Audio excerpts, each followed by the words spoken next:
의사들이 히포크라테스 선서를 하는 것처럼 법원의 판사들도 처음에 법관 선서를 합니다.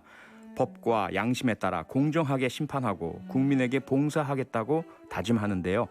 그런데 지금 대한민국의 법은 모두에게 평등할까요? 혹시 우리 법원의 판결문이 무례하거나 불친절하진 않나요? 사법부에 이런 질문을 던지며 일침을 날린 법조인이 한 명 있습니다. 표창원이 만난 사람, 오늘은 사법부의 문제점을 꼬집은 책 불량 판결문의 저자 최정규 변호사를 만나봅니다. 안녕하세요. 네, 안녕하세요. 네, 최정규 변호사, 인권 변호사, 약자들을 위해서 그동안 많은 이제 변호를 해주신 것으로 잘 알려져 있는데, 그래도 혹시 모르시는 분들 계실 수 있으니까요. 그동안 어떤 활동들 주로 해오셨는지, 어떤 사건들 변호하셨는지 소개 좀 부탁드릴게요. 네네. 그냥 일반 시민들이 삶에서 만나게 되는 그런 억울한 일들, 사실 그런 문제를 다루는 게 제 주업이고요. 네. 이제 경우에 따라서는 이제 좀 공익 사건들에 대해서 저 혼자만 참여하는 게 아니라 이제 여러 시민단체 활동가 분들과 또 많은 변호사분들과 함께 진행을 하게 되는데, 네.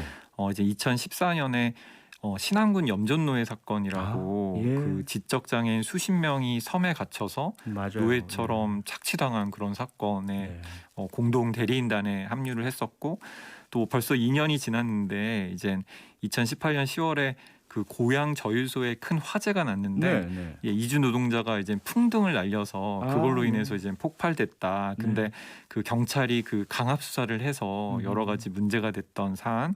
네. 그리고 이것도 뭐 꽤 지났는데, 이 상사의 폭언과 폭행에 못 이겨 극단적 선택을 한 고 김홍영 검사님, 지금 이제 유족 대리로 국가배상 소송도 하고 있고, 또 가해 부장 검사를 처벌시키는 문제에 대해서도 저희가 집중을 하고 있습니다. 네. 뭐 그 외에도 무척 많으신데 시간 관계상 이렇게 알려진 사건 몇 가지만 소개를 해드렸고요. 그런데요, 앞서 제가 말씀드렸지만 최근에 불량 판결문이란 책을 내셨어요. 제목이 상당히 불량합니다. 네. 판결이 불량하다라는 거 어떤 의미라고 생각을 해야 될까요? 네, 일단 뭐 법원과 판결에 대한 아쉬움인데요. 네. 저도 이제 법조인으로 사실 뭐 법으로 밥을 먹고 있는 그런 아하. 법조인이고, 예. 사실 저는 검사나 판사가 아니라 이제 변호사로서 법원을 많이 드나들고, 또 제가 이제 공익법무관이나 또 법률구조공단 변호사로 활동하면서 아무래도 시민들의 눈높이로 법원을 볼 수 있는 기회들이 좀 상대적으로 더 있었던 게 아닐까. 그래서 제가 딱 이제 20년 전에 사법연수원을 입소했으니까 이제 네. 20년 정도 됐는데, 20년을 돌이켜 보면서 왜 사실 20년 전에 여러 가지 서비스들은 지금 굉장히 많이 바뀌었고 세상이 정말 바뀌었는데 왜 법원은 이렇게 바뀌지 않을까? 그리고 판결문은 왜 그때나 지금이나 이렇게 불친절할까? 이제 이런 고민들을 책에 좀 불량스럽게 담아봤습니다. 네. 판결문이 왜 이렇게 불친절할까라고 말씀 주셨는데요. 사실 제가 볼 때 우리나라의 어떤 공식 문서 중에 가장 불친절한 게 판결문과 의사의 진단서 같아요. 의사 진단서는 영어로 가득 차 있고요. 네네네. 판결문은 된통 그냥 한자로 가득 차 있어요. 네, 그리고 맞습니다. 평소에 잘 쓰지도 않는 거. 네네네. 도대체 판결문은 뭐 피고인들 또 피해자 많은 분들이 보셔야 될 텐데 왜 이렇게 어렵게 쓰는 겁니까?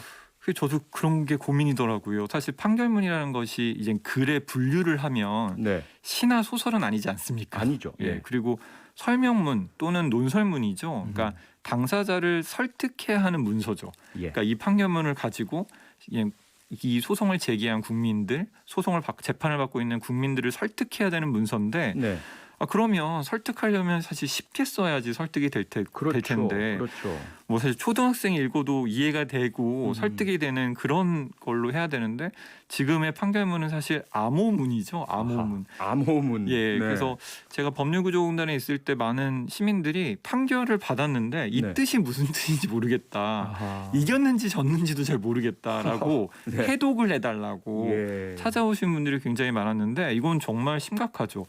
왜 이럴까를 고민했는데, 사실 모든 행정 서비스는 만족도를 평가받고 네. 또 저도 이제 법률구조공단이라고 하는 공공기관에 있었는데 요즘은 뭐 이런 평가 난리가 납니다. 고객 만족도 평가에 따라서 이제 공공기관에 대해서도 그렇죠. 여러 가지 등급을 매기게 되는데 그렇죠. 법원은 상대적으로 그런 평가에서 가장 자유로운 존재가 아닐까. 아하. 그래서 저희는 이제 사법부 독립을 얘기하고 법관의 예. 독립을 얘기하는데 물론 이제 사법부는 삼권 분립의 원칙상 굉장히 존중받아야 되지만 네. 시민의 입장에서 이렇게 불편한데 왜 이런 불편함을 얘기할 수조차 없을까? 아하. 왜 이런 게 개선되지 못할까? 사실은 그 사법부의 독립과 법관의 독립도 시민들과 국민들을 위해 존재하는 건데 그렇죠. 왜 이럴까? 이제 이런 부글부글한 마음을 책에 담았습니다. 예. 네.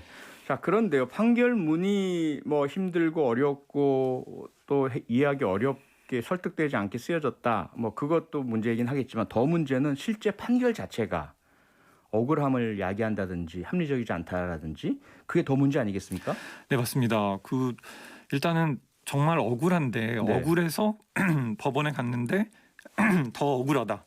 그러니까 사실 법원의 판결을 통해서 재판 과정을 통해서 이 억울함이 풀려야 되는데 그렇죠. 풀리지 않은 문제들 너무 많은데요. 예.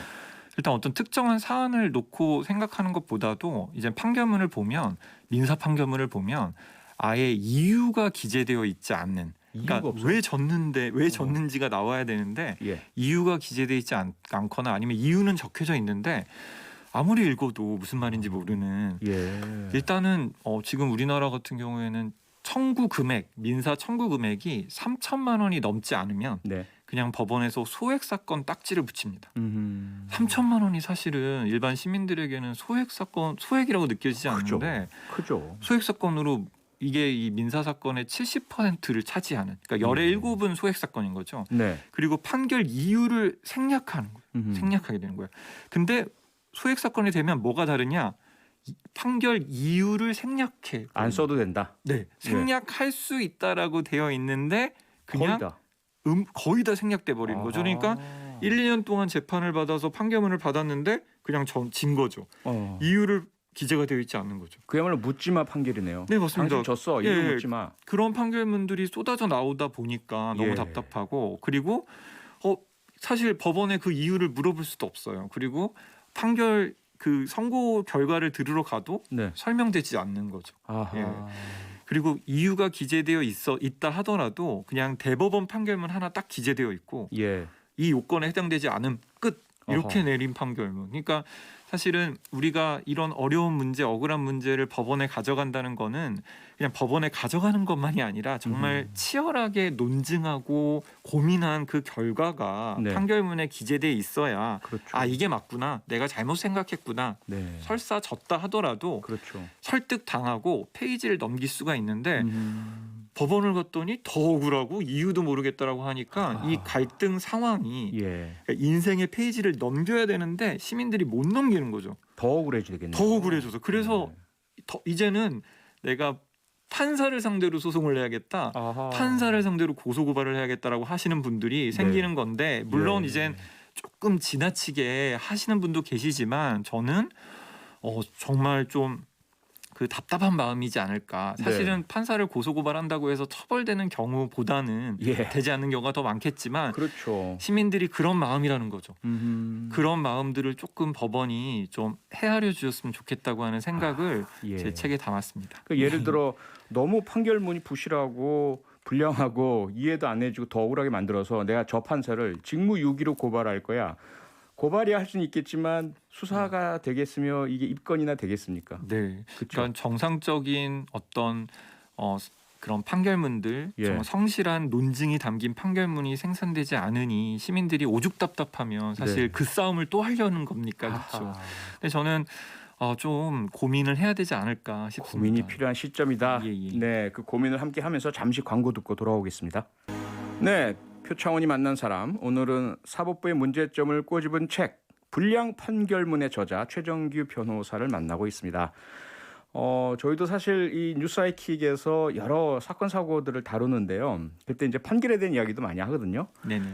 그런데 우리가 흔히 이제 국민의 법 감정 이런 얘기를 많이 하잖아요.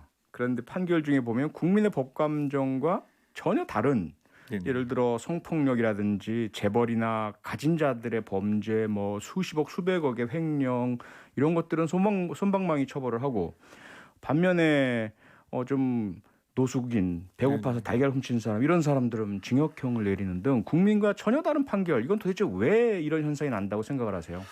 저는 아까 말씀해 주신 것처럼 법감정, 이 법감정이 굉장히 좋지 않은 걸로 생각을 하는 그런 오해가 있는 것 같습니다. 사실 예. 법에 이론이 있고 감정이 있고 논리와 감정인데 감정은 무조건 배척해야 되는 것입니까? 아니죠. 사실 아니죠. 저도 초등학생 아들 둘이 있는데 네. 요즘은 IQ, EQ 굉장히 중요한 거잖아요. 네, 그러니까 감성, 감정. 근데 왠지 법은 피도 눈물도 없어야 된다. 사실 그렇게 생각해서는 안 되는데 아하. 뭔가 이 법원과 판사의 생각 속에는 뭔가 감정에 휘둘리면 안 된다라는 그런 생각이 있는데 뭐 지금까지 이런 법 논리로 법을 운영했는데 우리가 과연 행복한 삶을 살고 있습니까?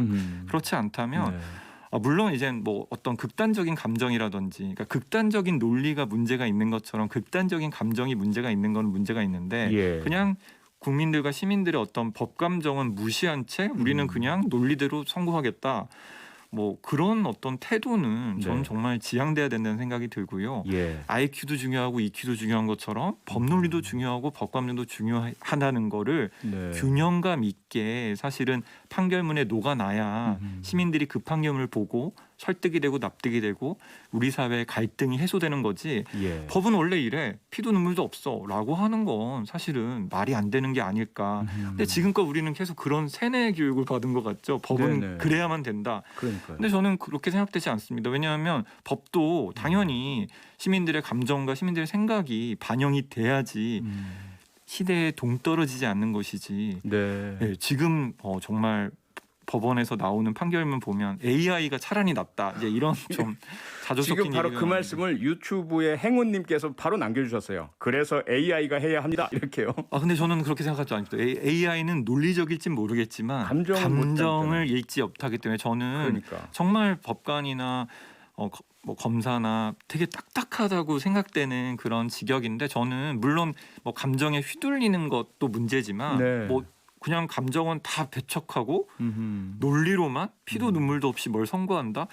저는 그게 과연 네. 우리 사회를 행복하게 하는가에 대한 좀 심각한 고민이 있어야 되지 않을까 싶습니다. 근데 그래서 사실 우리가 그동안 예를 들어 일반 국민들이 참여하는 배심제, 국민들이 뭐 유무죄도 판결하고 형량도 결정하고요. 그걸 한번 도입해 보자라고 해서 국민 참여 재판제를 도입했지만 대단히 제한적으로만 적용되고 있고요. 네, 너무 제한적이죠. 그렇죠? 그래서 네. 변호사님께서는 지금 이 책에서 판사를 차라리 국민의 손으로 뽑자 이런 파격적인 제안을 하고 계신데요. 네네. 그 취지를 설명해 주실까요? 네, 사실 제가 뭐 이거를 비교법적으로 막 연구한 건 아닌데, 네. 사실 외국에서는 어떤 일정한 경력 이상의 변호사를 선거를 통해서 연방법원 판사로 뽑는다든지 그렇죠. 이런 제도가 존재를 하더라고요. 네. 그러니까 사실은 그냥 어떻게 보면 뭐 소위 말하는 공부를 잘한 사람이 이렇게 사법시험 아니면 지금은 로스쿨 제도를 통해서 변호사가 되고 판사가 되고 물론 뭐 논리적인 판결을 할 수 있을진 모르겠지만 정말 시민들의 생각과 상식에 동떨어지는 판결을 한다면 네. 큰 문제가 있기 때문에 그렇죠. 저는 시민들이 더 많이 참여를 해야 된다. 그래서 뭐 여러 가지 지금 배심원 제도도 말씀해 주셨는데 국민 참여 재판도 사실 말 자체가 참여 재판이긴 하지만 굉장히 네. 참여가 저조하죠. 전체 형사 사건에서 이게 비중이 굉장히 작고 극히 일부분만. 네, 그리고 최근에 제가 많이 경험하는 게 이제 위자료 금액입니다. 위자료 금액. 예. 보통 이제 뭐 여러 정치인들 같은 경우에는 뭐 몇 억씩 청구하고 막 하는데 예. 사실 법원에서 판결로 쏟아지는 그런 판결문에서 시민들이 인정받는 위자료가 굉장히 미미하거든요. 뭐 예를 들어 산재로 사망을 했다. 예. 요즘 산재 문제 많지 않습니까? 그렇죠. 산재 사건으로 사망을 했는데 얼마큼의 위자료가 인정돼야 된다고 생각하십니까? 사실은 굉장히 어려운 문제인데 사람의 생명을 값으로 그쵸. 매길 수도 없지만. 근데 지금 현재 법원에서는 예. 1억 원을 기준으로 위자료를 결정하거든요. 근데 예. 어떤 시민들에게 물어보지도 않았어요. 그 1억 원인지에 대해서. 그냥 교통사고랑 똑같이 산재 사망 사건의 위자료 1억. 어떤 시민도 검증하지 않은 그 1억 원이 지금 모든 법원에서 통용되고 있거든요. 네. 근데 그거에 대해서 저희는 물론 모든 경우를 다 정할 수는 없지만 어떤 그렇죠. 유형별로는 양형이 정해지는 것처럼 예. 위자료도 이제는 판사 손에 맡기는 것이 아니라 시민들이 납득할 수 있는 수준의 그런 금액이 인정돼야 되지 않을까 아하. 그런 생각이 듭니다. 그러네요. 이게 도대체가 국민들에게 물어보지도 않고 도대체 어떻게 어떤 기준으로 정했는지 모르는데 뭐 1억 원으로 사람 시간이 거의 다 돼서 마지막 질문을 드려야 될 텐데요. 혹시라도 이 지금 청취자 여러분께서 그럴 일이 없어야 되겠지만 법원 갈 일이 생기신다 그러면 뭔가 재판을 잘 받기 위해서 꼭 알아야 될 점 몇 가지만 좀 짚어주시죠. 네, 일단은 법원에서 재판을 받는데 네. 내가 한 말, 판사가 한 말, 상대방이 한 말 이런 것들이 다 낱낱이 잘 기록된다라고 저희는 생각을 하는데 네. 절대 그렇지가 않습니다. 어허. 녹음 속기가 의무적으로 되지 않습니다. 예. 그래서 녹음 속기 신청을 따로 해야 됩니다. 별도로 신청을 해야 된다. 네, 그래서 여러분들이 네. 재판을 가기 전에 3, 4일 전에는 네. 법원에 녹음 속기 신청을 미리 해두어야 뭐 서류로 신청합니까? 네, 서류로 예. 신청해야 됩니다. 신청하면 특별한 사정이 없는 한 받아주게 돼 있기 때문에 뭐 과거 20년 전에는 뭐 특별한 사정이다라고 기각시켰다고는 하지만 최근에는 아하. 제가 경험상으로는 네. 신청하면 다 받아줍니다. 국민의 그러니까- 권리니까요. 네, 맞습니다. 네네. 사실은 그게 이젠 민사소송법이나 형사소송법이 개정돼서 의무적으로 녹음돼야 되는데 현행 제도는 일단 의무적인 녹음 제도가 아니니까 예.